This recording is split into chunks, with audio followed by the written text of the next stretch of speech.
रामायण कथा भाग 46। श्रीमद् गोस्वामी तुलसीदास जी द्वारा लिखित श्री रामचरितमानस अयोध्या कांड। प्रभु श्री राम और भरत का मिलन चित्रकूट में। लक्ष्मण जी ने उठकर हाथ जोड़कर आज्ञा मांगी, सिर पर जटा बांधकर कमर में तरकस कस लिया और धनुष को सजाकर बाण को हाथ में लेकर कहा, अच्छा हुआ जो सारा समाज एकत्र हो गया। आज मैं पिछला सब क्रोध प्रकट करूंगा। मैं भरत को छोटे भाई समेत तिरस्कार करके मैदान में पछाड़ूंगा। यदि शंकर जी भी आकर उनकी सहायता करेंगे तो मुझे श्री राम जी की सौगंध है, मैं उन्हें भी नहीं छोड़ूंगा। श्री राम जी ने और सीता जी ने उनका आदर करके सम्मान किया और कहा, हे तात, तुमने बड़ी सुंदर नीति कही कि राज्य का मद सबसे कठिन मद है। जिन्होंने साधुओं के साथ सत्संग नहीं किया वही राजा मत वाले हो जाते हैं। हे लक्ष्मण, सुनो, भरत सरीखा उत्तम पुरुष ब्रह्मा की सृष्टि में ना कहीं देखा गया है, ना सुना गया है। अयोध्या के राज्य की तो बात ही क्या है। ब्रह्मा, विष्णु और महेश का पद पाकर भी भरत को राज्य का मद नहीं हो सकता। मैं तुम्हारी और पिताजी की सौगंध खाकर कहता हूँ, भरत के समान उत्तम और पवित्र भाई इस संसार में दूसरा कोई नहीं है। लक्ष्मण जी श्री राम जी के उत्तम वचन सुनकर शांत हुए। देवताओं ने भी प्रभु के वचनों से सुख पाया। यहाँ भरत ने सारे समाज के साथ पवित्र मंदाकिनी में स्नान किया। फिर सबको मंदाकिनी के समीप ठहराकर माता मंत्री और गुरु की आज्ञा पाकर निषादराज और शत्रुघ्न को साथ लेकर भरत जी वहाँ से चले जहाँ सीता जी और रघुनाथ जी थे। भरत अपनी माता की करनी को याद करके शर्माते हैं और मन में सोचते हैं कि श्री राम जी मेरा नाम सुनकर स्थान छोड़कर कहीं दूसरी जगह ना चले जाए। मुझे माता की तरफ समझकर वो जो कुछ भी करे वो थोड़ा है। मुझे अपना दास समझकर अपने चरण में जगह दे तो भी बड़ा उपकार रहेगा। मैं तो उनके चरणों का दास हूँ। माता ने जो उनके साथ बुराई की है उसके बाद तो वो मेरा नाम भी सुनना पसंद नहीं करते, पर प्रभु का स्वभाव मन में लाकर वह जल्दी से आगे बढ़ते हैं।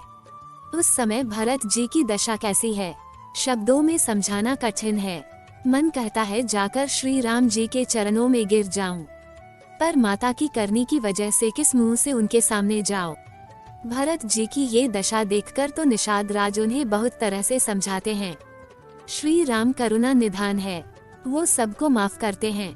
उनके मन में किसी के लिए बैर नहीं है। ऊपर से आप तो उनके भाई है, आप संकोच न करे। चलते चलते भरत जी श्री राम जी के आश्रम के नजदीक जा पहुँचे।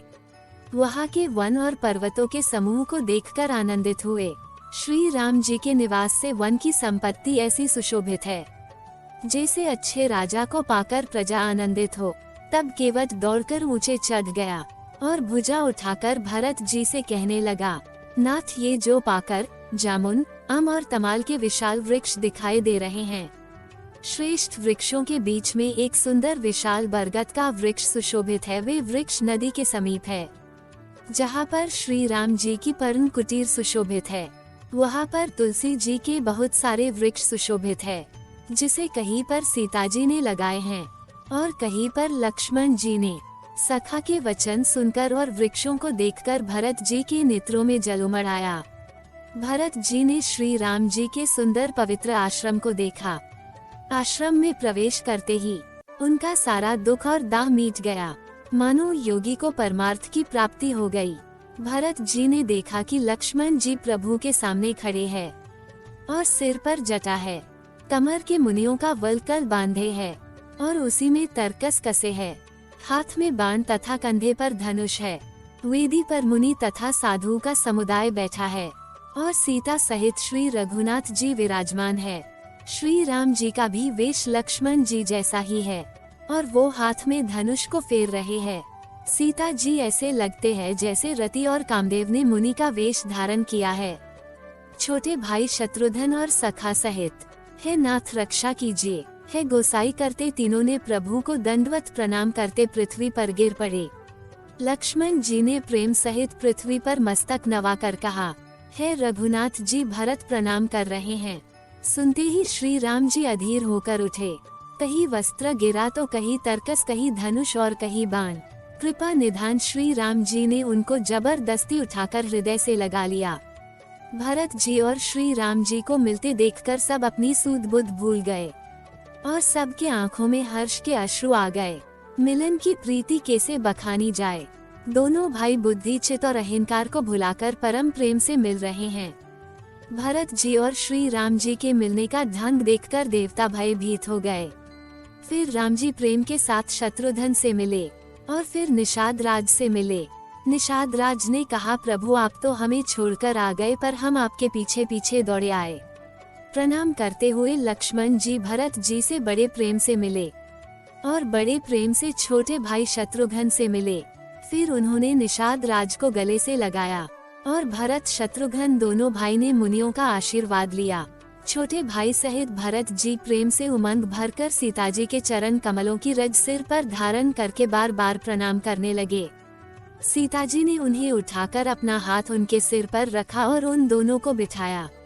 सीता जी ने मन ही मन आशीर्वाद दिया क्योंकि वह स्नेह में मगन थी। उस समय न तो कोई कुछ कहता है न कोई कुछ पूछता है, बस सबकी आंखों से प्रेम के अश्रु निकल रहे हैं। सब एक दूजे को मिलकर अति प्रसन्न है। आगे की कथा अगले भाग में। जय श्री राम। दोस्तों, हमने भगवान श्री राम की लीलाओं को सरल भाषा में समझाने की एक तुच्छ कोशिश की है। आपको हमारी कोशिश अच्छी लगी हो तो वीडियो को लाइक कीजिए और चैनल को सब्सक्राइब कीजिए। कमेंट में जय श्री राम लिखिए।